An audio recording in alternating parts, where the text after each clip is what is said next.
Қайырлы достар, бүгін біз осындай қытырлақ және өте дәмді болып шығатын, тек қана менің ғана рецептіммен шығатын осындай керемет самсаның түрін жасайтын боламыз.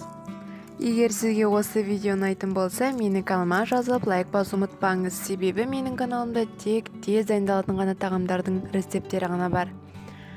Ал енді қамырымызға көшетін болсақ, қамырға бізге ұн, жұмыртқа, су және тұз ғана қажет болады.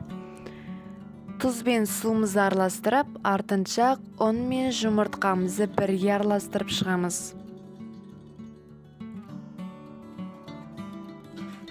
Сөйтіп барып, өз кезегінде тұзды суымызды жаңағы ұнымызға салып, немесе құйып, одан жұмсақ және қолға жабыспайтын қамырымызды илеп шығамыз. Бастапқыда қамыр қатты болып көрінгенмен, ол 10-15 минуттан соң тыныққан соң өте жұмсақ болып шығады. Мінекей қамырымыз да дайын болып қалды. Ол өте жұмсақ және қолға жабыспайтын болып керемет болып шықты. Енді сіз оларды екіге бөлсеңіздер де болады, бөлмесеңіздер де болады.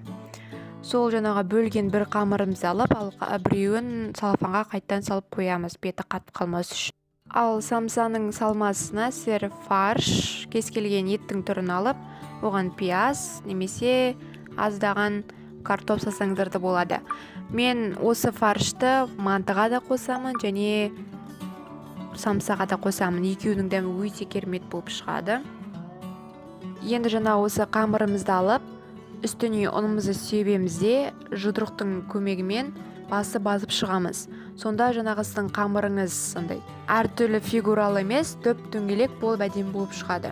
Міне бізде осындай қамыр пайда болды, жыртылмаған, қатты созылып кетпеген, эластичный болып керемет болып шықты.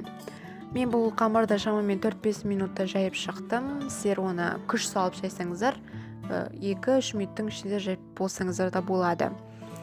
Енді біз оған сары май, кез келген сары майдың түрін қолдансаңыздар да болады. Соны жаңа қамырдың бетіне салып шығамыз да, жағып, оны үйістіп, видеода көрсетілгендей орап шығамыз.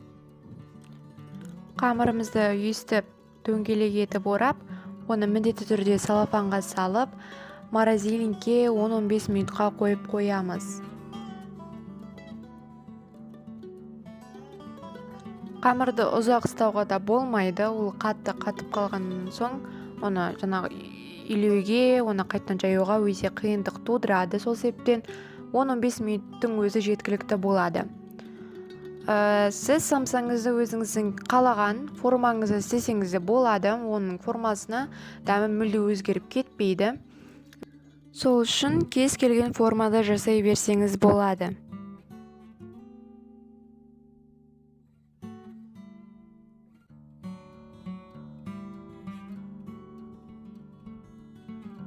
Кесілген дайын болған қамырларымызды өзіңіздің қалаған формаңызды істесеңіз де болады. Мен классический түрін айтатын болсам, ол 3-1-3 түрі. Оған жаңағы фаршымызды саламыз жайылған қамырымызға. Сосын барып оны 3-1-3 етіп, видеода көрсетілгендей үйістіп бір-біріне түйіп шығамыз. Келесі кезекте самсаның дәл осындай түрін істесеңіздер де болады. Бұл да өте әдемі көрінеді сырт көзбен қарағанда. Екі шетін бітеп аламыз да, үйістіп жаңағы өріп шығамыз.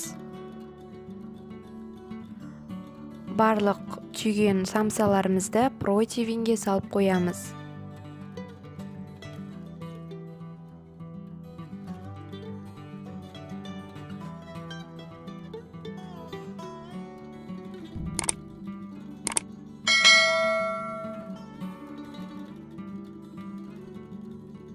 Міне мен осында екі форма түрінде жасадым. Өздеріңізде фантазияларыңызға қарай басқа да түрін жасаңыздар да болады.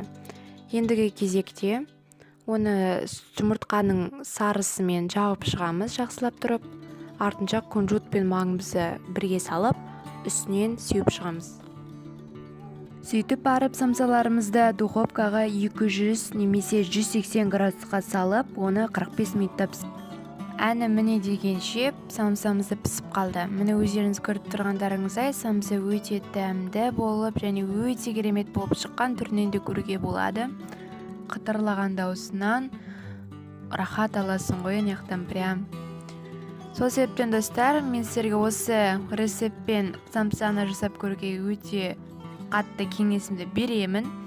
100% гарантия бере аламын осындай керемет самса шығатыны. Сондықтан да менің каналыма жазылып, менің осы видеоларыма лайк басуды ұмытпаңыздар. Келесі уақытта мен осындай видеолардан басқа да торттар, немесе выпечкалар, суптар және басқа да керемет және оңай өндірілетін рецепттердің видеосын салатын боламын.